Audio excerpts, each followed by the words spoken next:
بسم اللہ الرحمن الرحیم۔ مہمان اللہ پاک کی رحمت ہوتا ہے، وہ اپنا رزق ساتھ لے کر آتا ہے۔ بیان کیا جاتا ہے کہ کسی گاؤں میں ایک صاحب کا اپنی بیوی سے جھگڑا ہو گیا۔ ابھی جھگڑا ختم نہیں ہوا تھا کہ اسی اثناء میں ان کے گھر مہمان آ گیا۔ خامند نے اسے اپنی بیٹھک میں بٹھا دیا اور بیوی سے کہا کہ فلاں رشتہ دار مہمان آیا ہے، اس کے لیے کھانا بنا لاؤ۔ وہ غصے میں تھی، کہنے لگی نہ تمہارے لیے کھانا ہے نہ تمہارے مہمان کے لیے۔ وہ بڑا پریشان ہوا کہ لڑائی تو ہماری اپنی ہے، اگر رشتہ دار کو اس بات کا پتہ چل گیا تو خواہ مخواہ خاندان میں بات ہوگی اور خواری الگ سے ہوگی۔ لہٰذا خاموشی سے آ کر مہمان کے پاس چپ چاپ بیٹھ گیا۔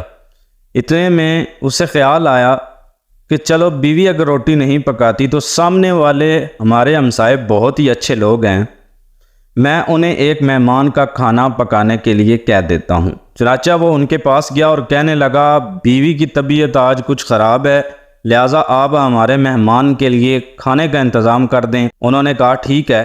وہ مطمئن ہو کر مہمان کے پاس آ کر بیٹھ گیا کہ مہمان کو کم از کم کھانا تو مل جائے گا۔ تھوڑی دیر کے بعد مہمان نے کہا کہ ذرا ٹھنڈا پانی تو لا دیجئے۔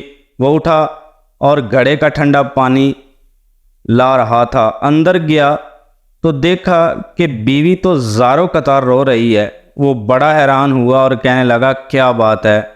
اس نے پہلے سے بھی زیادہ رونا شروع کر دیا اور کہنے لگی بس مجھے معاف کر دیں۔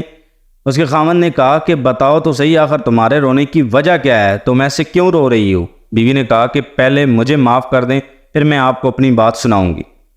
خیر، اس نے کہہ دیا جو لڑائی جھگڑا ہوا میں نے وہ دل سے نکال دی اور تمہیں معاف کر دیا۔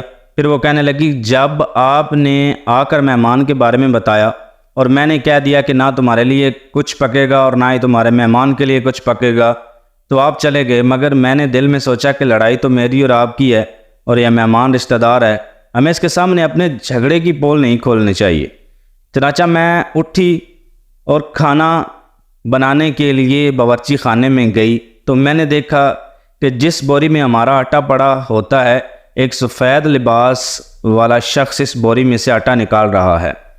میں یہ منظر دیکھ کر سہم سی گئی اور وہ مجھے کہنے لگی کہ اے خاتون پریشان نہ ہو، یہ تمہارے مہمان کا حصہ تھا جو تمہارے آٹے میں شامل تھا۔ اب چونکہ یہ ہمسائے کے گھر میں پکنا ہے اس لیے وہی آٹا لینے کے لیے میں یہاں آیا ہوں۔ اس واقعے سے یہ ثابت ہوتا ہے کہ مہمان بعد میں آتا ہے جبکہ اللہ تعالیٰ اس کا رزق پہلے بھیج دیتا ہے۔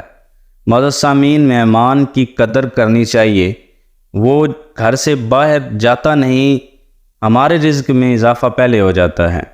ہمیں مہمان کو عزت کی نگاہ سے دیکھنا چاہیے کیونکہ وہ اپنا رزق ساتھ لاتا ہے